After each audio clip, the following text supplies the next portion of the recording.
Hello दोस्तों, आज हम आपको टैब भरना सिखाएंगे कि टैब में क्या क्या जानकारी भरनी है और किन किन लोगों को अभी टैब भरना है और किन को आगे आने वाली दिनांकों में टैब भरना है। टैब मतलब शिक्षक मूल्यांकन प्रपत्र, जो सभी को क्या है भरना है।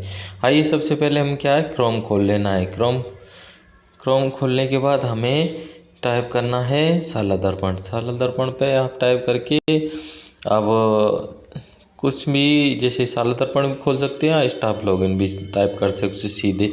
इसमें देखो दो ऑप्शन आ रहे हैं यहाँ साला दर्पण पर ही दो ऑप्शन आ रहे हैं इसमें, एक तो स्टाफ लॉगिन, एक स्कूल या ऑफिस लॉगिन। तो हमें एक सबसे पहले क्या है स्टाफ लॉगिन पर क्लिक करना है। स्टाफ लॉगिन पर क्लिक करने के बाद हमें यहाँ पर आईडी पासवर्ड डालने हैं और अपना कैप्चा फिल कर देना है। कैप्चा फिल करने के बाद हमें हमारे सामने इस तरह का एक इंटरफेस खुलेगा। कैप्चा फिल करने के बाद हमारे सामने क्या खुलेगा, इस तरह का इंटरफेस खुलने के बाद हमें लेफ़्ट साइड पर ये 3 लाइन दिख रहे हैं, इस पर क्लिक करना है।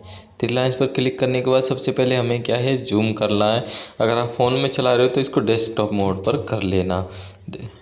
जूम करने के बाद हमें सबसे इसके बाद अप्लाई पर क्लिक करना है। अप्लाई पर क्लिक करने के बाद हमारे सामने इस तरह का इंटरफेस खुलेगा। इसमें आप देखो टैब 2023 पार्ट 2 भरना है। मतलब टैब 2023 जो कि जुलाई से दिसंबर वालों को ही भरना है। जिनकी जॉइनिंग जुलाई से दिसंबर के बीच हुई है उनको भी ये टैब भरना है। और इसमें क्या है देखो, इसमें आपकी पर्सनल डिटेल मिलेगी। ऊपर पर्सनल डिटेल मिलने के बाद हमें भाग फर्स्ट भरना है, जो जुलाई से दिसंबर छमाही भरना है। इसमें आपकी सब्जेक्ट मिल जाएगी। सब्जेक्ट में आप जैसे भरना है विगत 6 माह में औसत भौतिक उपस्थिति 81%, अन्य विभागों में प्रतिनियुक्ति नहीं। और इसमें क्या है, हमें ब्लॉक को अपने कार्य निष्पादन को अपने 1 से 5 रेटिंग देना है।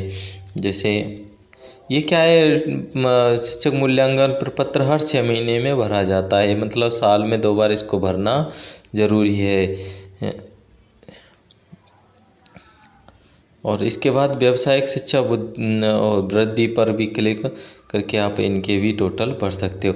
उसके बाद हमारे सामने देखो ये आ गया शिक्षक संस्था प्रदान के कार्य निष्पादन के आधार पर नियंत्रण अधिकारी द्वारा। ये आप नियंत्रण अधिकारी देगा वो ग्रेड आपको देगा। ग्रेडिंग देने के बाद हमारे सामने यहाँ पर एक ग्रेड आ जाएगा और संस्था प्रदान के कार्यों को समग्र यानी कि नियंत्रण अधिकारी का यहाँ नाम आएगा। यहाँ पर क्या है मोबाइल नंबर आएगा, उसको डाल लेना है। डालने के बाद हमें सेव पर क्लिक कर देना है। अभी क्या है प्रारंभिक शिक्षा के कार्मिकों का अभी क्या है टैब भरा जा रहा है। हाँ, सेव करने के बाद हमें भाग 2 पर क्लिक करना। भाग 2 पर क्लिक करने के बाद ये देखो हमें क्या पूछ रहा है कि शिक्षा की संस्था प्रदान द्वारा शिक्षण कार्य को बेहतर बनाने में महसूस की जाने वाली किन्हीं 3 वैध कठिनाई या चुनौतियों को घटते क्रम में लिखना है। मतलब सबसे बड़ी चुनौती को 1, उससे छोटी को 2, सबसे बड़ी को 3। जैसे बच्चों की अनियमितता 1 चुनौती, बच्चों का विद्यालय में कार्य गैर शैक्षणिक कार्य 2,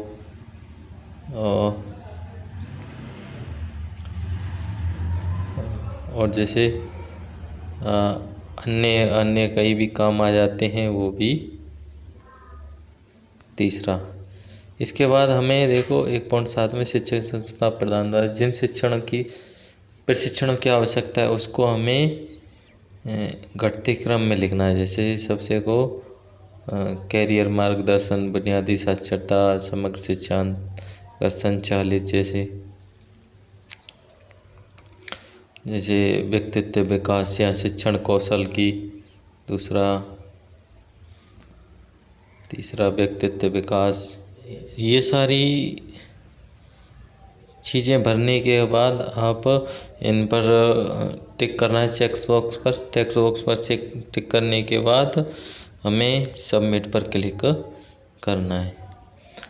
सबमिट पर क्लिक करने के बाद ये आ गया देखो डाटा अपडेट सक्सेसफुल। उसके बाद हमें भाग 3 पर क्लिक करना है। भाग 3 पर क्लिक करने के बाद हमें जैसे जिन भी प्रशिक्षण लिए हैं आपने उसका यहाँ पर जानकारी भरनी है। देखो इसमें क्या है, हमें प्रशिक्षण भरना है। जैसे FLN कब से कब स्टार्ट किया था, प्रशिक्षण की अवधि क्या है, कितने दिन का प्रशिक्षण था, प्रशिक्षण में भूमिका क्या थी, मतलब किसने आयोजित करवाया था, प्रशिक्षण में भूमिका शिक्षक की, और प्रशिक्षण का मुख्य बिंदु क्या क्या था, FLN। और प्रशिक्षण में कार्यशाला आयोजन करता कौन था, समग्र शिक्षा या डाइट या RSERT। तो समग्र शिक्षा और प्रशिक्षण की उपयोगिता गुणवत्ता में ग्रेडिंग A। ये सारी चीज़ें सेव करने के बाद हमें सेव पर क्लिक करना है। भरने के बाद सेव पर क्लिक करना है।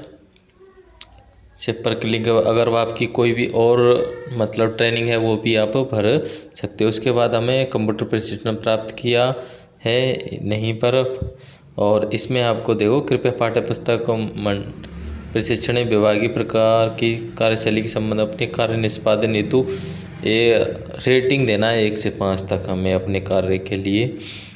तो रेटिंग देना है इसमें, जैसे 4, किसी में 5, आपके हिसाब से जो भी आपको उचित लगे उसका रेटिंग आपको देना है। रेटिंग देने के बाद ये देखो इस पर सबमिट करना है। सबमिट करने के बाद डाटा सक्सेसफुली कंप्लीटेड हो गया, और उसके बाद हमें क्या है, फाइनल लॉग पर क्लिक करना है। हम लॉग पर क्लिक करें, ये करना, और इसके बाद आपका क्या है, टैब का डाटा लॉक किया जा चुका है, ये आ गया। ठीक है, ऐसी वीडियो देखने के लिए धन्यवाद।